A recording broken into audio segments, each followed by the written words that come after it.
uma notícia que veio de Hong Kong e depois outra da Bélgica semana passada, preocupou aí os especialistas, né? Essas notícias dão conta de 2 casos aparentemente confirmados de reinfecção causada pelo novo coronavírus. No caso belga, trata-se de um idoso que já teria o sistema imunológico fraco e o estudo aponta que ele não teria desenvolvido anticorpos suficientes para garantir a imunização depois da primeira infecção. E no caso de Hong Kong, o paciente tem 33 anos e ele teria se infectado pela primeira vez em março. Em meados de abril ele se curou com todos os exames negativos, mas agora em agosto ele voltou a testar positivo, apesar de assintomático. No Brasil a gente tem alguns casos também não confirmados ainda, algumas notícias de reinfecção, uma delas inclusive em Ribeirão Preto, de uma enfermeira. Esses casos ainda estão em estudo, mas é preocupante. E sobre isso a gente vai conversar com a farmacêutica bioquímica e doutora em virologia, Carolina Paca, ela que é docente da FACERES e do programa de pós-graduação em microbiologia da Unesp. A doutora Carolina que está aqui no Zoom comigo. Tudo bem, doutora? Tudo bem, Alexandre, e você? Boa tarde. Tudo jóia. Me ouve bem, doutora? Sim, estou ouvindo sim. Ok. Doutora, vamos então falar de reinfecção. O que os virologistas já sabem a respeito de reinfecção por coronavírus e também de imunidade dos pacientes que se recuperam? Sobre a reinfecção, esses casos que você citou, do idoso que era imunocomprometido, como a pessoa é imunocomprometida, ela não vai desenvolver o sistema imunológico, então ela não vai ter a defesa do organismo e provavelmente ela é suscetível a qualquer infecção, seja por vírus, seja por bactéria, por fungo, então ela está suscetível a se infectar por micro-organismo. Já o caso de Hong Kong, eu já vejo de outra maneira, eu fico, na verdade, um pouco feliz com o fato do chinês. Por quê? O caso dele foi o seguinte, ele teve a infecção no começo do ano, foi comprovado que foi uma reinfecção, porque os vírus, do jeito que foi analisado, deu para ver que eram vírus diferentes. A primeira infecção, a gente teve uma ideia de uma sequência do vírus que foi idêntica aos vírus que estavam circulando lá em Hong Kong no começo do ano. Depois de 4 meses e meio, ele foi passear na Espanha. E aí, ao acaso, quando as pessoas voltam para a China, ou tudo que entra na China, eles fazem a identificação do material genético do Covid, ele foi detectado que ele estava infectado novamente, mas ele não desenvolveu a doença. Isso é uma coisa boa, por quê? Porque eles dosaram os anticorpos nesse chinês e viram que ele estava desenvolvendo a doença. Então, ele tem entrado em contato com o vírus a primeira vez, ele teve sintomas muito leves e ele desenvolveu o sistema imunológico. E depois de um tempo, descobriu ao acaso que ele estava com o vírus infectando o corpo dele de novo e acompanharam esse chinês e viram que ele não tinha desenvolvimento da doença. Então, o sistema imunológico dele foi capaz de conter o vírus e não desenvolver a doença. Então, eu vejo isso como uma forma positiva. Por quê? Porque a gente tem o desenvolvimento do sistema imunológico, mostrando que pode ser possível, então, a gente conseguir ter a contenção dessa doença. Teve a reinfecção, porque descobriu-se sem querer que ele estava infectado, mas ele não desenvolveu a doença. É uma coisa boa isso. Ok. Doutor, o que já se sabe de imunidade? No começo, lá no comecinho, por ser um vírus, acreditava-se que, uma vez infectado e curado, estaria imune para o resto da vida. Depois já não se tinha essa certeza, falava-se em 3 meses que os anticorpos não durariam no corpo. O que se sabe hoje? Uma pessoa que pega, é curada, em tese, ela está imune? A gente não tem certeza de nada ainda também. Por quê? Eu te explico porque é uma doença nova, a gente conhece ela há 8 meses, né? Conforme a pandemia está acontecendo, a gente está descobrindo as coisas. O que a gente sabe de melhor hoje o nosso organismo, ele responde de 2 lados na resposta imunológica. Uma é essa que é a produção de anticorpos e a outra é uma resposta que a gente chama de resposta de células T, que é uma célula que gosta de matar as células que estão infectadas dentro do nosso corpo.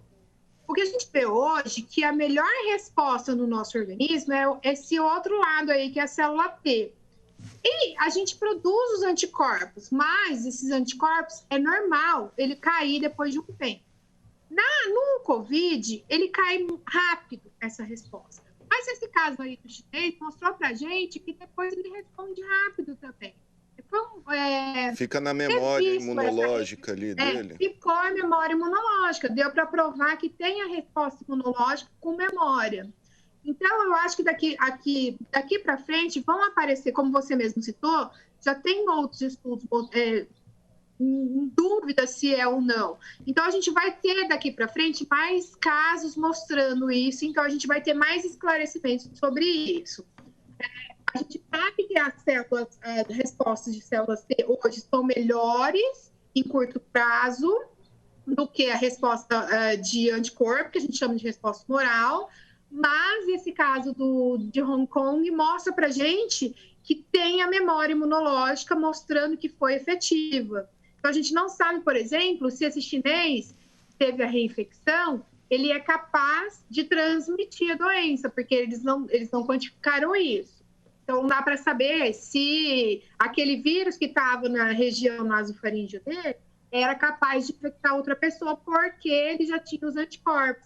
Mas eles dosaram os anticorpos, tinham anticorpos, mas não sabe como que o vírus aí se transmitia ou não. Então, provavelmente, os próximos estudos vão fazer isso, vão ver se o vírus infecta outras pessoas ou não. Ok. Doutora, já se sabe por que em algumas pessoas o vírus é tão agressivo e em outras praticamente a pessoa, às vezes, nem é assintomática, não sente nada. Isso tem relação com a carga viral recebida pela pessoa ou não tem nada a ver, é do sistema imunológico mesmo? Fala um pouquinho disso pra gente. Tem várias possibilidades. A carga viral é uma possibilidade. Então, se você recebe uma carga viral muito alta, a chance de você ficar doente é muito maior, né? Então, o seu sistema imunológico vai precisar fazer mais força para combater aquilo. Então, a carga viral é uma coisa que interfere, sim. A possibilidade de você ter uma doença mais severa é maior. Mas existe aquela proteína que o vírus precisa para entrar dentro da nossa célula, que é aquela enzima conversora de angiotensina 2, tem pessoas que têm um pouco mais dessa proteína no organismo, obesos, idosos, diabéticos. Então, se você tem mais dessa proteína no seu organismo, então o vírus consegue se ligar em mais células e também leva a resposta um pouco mais severa. Então, são pacientes mais suscetíveis. Essas são duas explicações que a gente já também consegue observar. E tem pessoas que também não têm explicação. Ela desenvolve uma tempestade de citocinas, que a gente chama, o sistema imunológico dela responde de uma forma mais agressiva, sem ainda a gente ter uma explicação muito concreta em relação a isso. É da resposta do próprio corpo, essa resposta exagerada de cascata inflamatória. Quando a gente fala em carga viral, qual a maneira de receber uma alta carga viral? Alguém espirrar na tua cara? Como seria essa alta carga viral? Exatamente. Por exemplo, os profissionais de saúde, eles estão trabalhando diretamente com pacientes de Covid, por exemplo, né? Como eles estão ali, eles fazem a manipulação dos pacientes para fazer a intubação e tal, como eles ficam muito próximos, mesmo utilizando os EPIs, eles recebem mais quantidade, eles têm mais proximidade com as partículas, né, as gotículas, então eles têm mais carga viral em contato do que a gente, por exemplo, que esteja em um ambiente mais aberto. Então, eles têm mais contato de carga viral. Deu para entender? Sim. Ok. Questão da transmissão. Já é notório, todo mundo já sabe da questão da transmissão. Mas a transmissão, ela por exemplo, se uma pessoa estiver do meu lado com a Covid, automaticamente eu vou me contaminar? Qual é a chave ali? Qual é o momento mágico que esse vírus é transmitido? Se você tiver 1,5 metro de distância dela e você tiver de máscara, a chance de você se contaminar é muito baixa. Então, muito baixa. Por isso que a gente pede o distanciamento social, de 1,5 metro pelo menos, e o uso de máscara, do EPI. Por quê? Porque a transmissão, a gente precisa da formação das gotículas e o vírus, ele tende a entrar em contato com a sua mucosa, que é a mucosa da boca, a mucosa do nariz ou a mucosa do olho. Porque daí ele vai entrar em contato com essa proteína da nossa célula, que é a ECA2, para entrar dentro da nossa célula. Agora, mesmo você estando 1,5 metro de distância da pessoa e vocês não estiverem de máscara e conversarem, a pessoa que estiver contaminada conversar com você e as gotículas que saírem da boca dela caírem em cima de uma superfície, você tocar essa superfície e depois tocar no seu rosto, olhos, nariz e boca, você acaba se contaminando também. É dessa forma que você vai se contaminar. Se você abraçar a pessoa, beijar a pessoa, você vai se contaminar também. É dessa forma que você acaba se contaminando. Legal. Moro do lado do trilho do trem. Questão da vacina, doutora, o que já se sabe, eu até falei na abertura do programa, o governador João Dória deu uma entrevista semana passada dizendo que ele acredita que a vacina da Sinovac do Butantan, em dezembro, ele acredita que estará 45 milhões de doses no SUS. Queria saber se a senhora é otimista a esse ponto e o que já se sabe da vacina, a imunidade dela vai ser eterna, vai ter um prazo de imunidade, o que se sabe até o momento? Olha, a vacina, eu não sei se eu sou otimista para dezembro, mas o pessoal do Butantan, eles estão preparando, como já teve a transferência de tecnologia, eles estão preparando as doses antes dos resultados dos estudos saírem. Porque se os resultados forem promissores, já tem dose pronta para administrar. Eu acredito que serão os profissionais de saúde primeiro, e depois nos pacientes mais suscetíveis. Então, eu acredito que seja essa a estratégia. Mas eu não sei se vai ser em dezembro, talvez...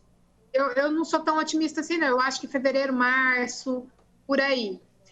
Hoje a gente tem mais de 170 vacinas em estudo, e eu vi agora mesmo no site da Organização Mundial de Saúde, temos 10 vacinas em fase clínica 3, né, que é a última fase. Mas as mais avançadas são essas que você falou, né? Que é a da Sinovac, são as duas chinesas, a de Oxford e a Moderna, que também já começou a fase 3 há algum tempo. Eu não sei, não dá para eu te responder se vai durar a vida inteira ou não, porque agora que a gente teve esse primeiro caso registrado da reinfecção, mostrando que teve a memória imunológica do chinês, que foi efetiva e não causou a doença, né? Então, o paciente foi detectado o vírus, mas ele não teve sintoma nenhum, então ele não desenvolveu a doença. Então, não dá para a gente falar, não vai precisar nunca mais tomar vacina. Então, infelizmente, ainda não temos essa resposta, mas a gente consegue, com esse caso notificado, ter esperança de que realmente as vacinas vão ser efetivas, né? Elas vão induzir uma resposta imunológica e a gente vai ter uma efetividade aí. Pode ser que a gente tenha que tomar a vacina igual a gente toma a vacina para gripe todo ano? Pode ser, mas pelo menos a gente vai conseguir controlar a doença, né? Sem dúvida. Questão de medicamento, algum retroviral já foi comprovado alguma eficácia, doutora? E esses medicamentos que se fala aí, o ivermectina, etc., alguma confirmação em laboratório? Até o momento, os antirretrovirais, eles estão sendo testados também em fase de estudo clínico, mas nenhum ainda demonstrou eficácia muito, muito alta e eles são bastante tóxicos, né, para o organismo da gente. Então, a gente tem muita reação adversa. Então, como eles ainda não tiveram, o benefício não foi tão melhor do que o risco, por causa das reações tóxicas, então a gente ainda não teve nenhum avanço em relação a isso. Sobre a ivermectina, existem vários estudos clínicos ainda, só que ainda a gente não teve nenhum resultado publicado. Então, a única coisa que a gente tem, por enquanto, que eu tenha visto, talvez saia hoje ou tenha saído ontem e eu ainda não tive acesso, foi um estudo in vitro mostrando que em célula ela era eficaz contra a partícula viral. Mas se a gente transpor isso para humano, direto da célula para humano, a dose é muito alta, né? A gente tem que multiplicar essa dose aí, da dose de uso do medicamento umas 40 ou 50 vezes, aí ela fica muito tóxica. Então, não adianta nada a gente tomar ivermectina sem saber se funciona no organismo como um todo. Por enquanto, até onde eu tenha visto, e eu leio bastante artigo todo dia, eu não vi ainda nenhum resultado que tenha saído. Pode ser que essa semana aí a gente ainda tenha resultado. Ok, gente, estou conversando com a doutora em virologia Carolina Paca, ela é docente da Faceres e também da pós-graduação da Unesp. Doutora, para a gente finalizar, queria que a senhora fizesse uma análise da situação de Rio Preto. Estamos mesmo numa descendente, como disse o secretário de Saúde. As medidas adotadas até o momento, na sua avaliação, têm sido eficazes e se nós estamos preparados mesmo para avançar para a tal fase amarela nesta sexta-feira? Rio Preto, ela passou, né, do pico, agora a gente começa a melhorar, começa a ter a descendência. Eu acho que a gente pode, sim, começar a pensar na fase amarela, mas a gente ir para a fase amarela não quer dizer que a pandemia passou, né? Então, o que a gente fizer hoje, o reflexo disso vai acontecer daqui 15 a 20 dias. Então, mesmo que a gente entre na fase amarela, a gente tem que pensar que se a gente quiser se manter na fase amarela, a gente tem que ter consciência do que a gente está fazendo hoje. Então, a gente tem que continuar, se a gente puder ficar em casa, continue em casa, continuar mantendo as higienes, utilizar os EPIs, né, a máscara, fazer o distanciamento social, não fazer aglomerações desnecessárias. Por quê? Porque senão, daqui 15 dias, a gente volta para a fase laranja ou talvez até para a fase vermelha. É importante a gente pensar que são vidas que a gente está lidando e você pode ser assintomático, mas passar para o seu avô e o seu avô ser sintomático e até vir a falecer, né? Então, é uma coisa bastante importante a gente considerar, que entrar na fase amarela não é sinônimo de final de pandemia. A gente tem aí uma doença bastante complicada ainda para cuidar. Questão de volta às aulas, doutora, que acho que é o grande drama atual, aí as crianças em casa 6 meses. O que a senhora pensa de uma possível volta às aulas aí em outubro, como tem se falado? Uma hora a gente vai ter que voltar, as crianças vão ter que voltar para a escola, né? Não tem jeito, porque indo para a fase amarela, os pais vão ter que trabalhar e as crianças, consequentemente, têm que voltar para a escola, né? As crianças, elas se infectam, mas elas não desenvolvem, muitas delas não desenvolvem, na verdade, a maioria delas não desenvolvem a doença, né? É uma coisa que a gente tem que pôr na balança. Abre a fase amarela e faz o que com as crianças, né? Vai precisar abrir a escola, não tem jeito. Para a economia voltar, a escola tem que abrir. Só que aí tem que ter cuidado na escola de tentar também minimizar essa disseminação da doença. E em casa, os pais vão ter que se cuidar também em relação a isso, não colocar as crianças, na verdade tentar, né? Tem muita família que não vai conseguir colocar as crianças muito em contato com os idosos para tentar diminuir a chance de contágio para os idosos, que o principal problema dessa doença são os idosos. Sem dúvida. Doutora Carolina Paca, muito obrigado pela sua entrevista, viu? Um grande abraço. Se quiser falar mais alguma coisa, fica à vontade. Só quero agradecer, muito obrigada. E eu quero deixar aberto para qualquer dúvida, eu fico à disposição. Vocês podem me procurar na faculdade, no meu Instagram, nas minhas redes sociais. Eu fico à disposição para esclarecimento de dúvidas, porque as pessoas têm muita dúvida em relação à doença e a gente está aqui para esclarecer e fico muito feliz pelo convite. Muito obrigada, viu? Qual a principal dúvida das pessoas, já que a senhora tocou no assunto? A disseminação da doença, se pode, se não pode, se pode juntar com um amigo, se não pode. Se você se juntar com os amigos é sinônimo de aglomeração, né? Você só pode ficar junto com as pessoas que você convive, tá? Sair com um amigo, ir na casa de amigo é a mesma coisa que se aglomerar. Isso daí, fazer churrasco na casa de amigo é a mesma coisa que não fazer o distanciamento social. Sobre resultado de exame, o pessoal me pergunta muito. Verdade, Quando é eu ia até positivo, perguntar de exame, esqueci. pode perguntar. Questão de exame, qual que é o recomendado e qual a eficácia desses exames? O do cotonete, Tá, o exame, para você saber se você está doente neste momento, você tem que fazer o PCR, né, em tempo real, que é aquele do nasofaríngeo. Esse é o diagnóstico padrão ouro. Então, você faz a coleta do nasofaríngeo, você vai descobrir se você está doente naquele momento. Se você quer saber se você tem os anticorpos, aí você faz aquele do sangue, que é o teste rápido ou sorológico que a gente chama. Você vai descobrir se você tem o IgM ou o IgG. Acontece que você não consegue detectar esses anticorpos em menos de 10, pelo menos 10 ou 14 dias depois de você ter entrado em contato com o vírus. Então, muita gente faz o exame sem nem saber se teve contato com o vírus e fala, deu negativo para IgG e IgM. Estou feliz. Não, você tem que ficar triste se você deu negativo para IgG e IgM, porque você não tem anticorpo de memória, né? Você não tem os anticorpos. Se você der positivo para o PCR, quer dizer que você está, teoricamente, com o vírus naquele momento. E dependendo da situação, você pode estar transmitindo o vírus naquele momento.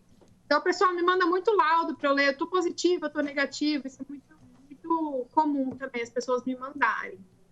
A interpretação do... Desculpa, pode concluir, doutora. Não, só contando que o pessoal me manda para eu interpretar os laudos.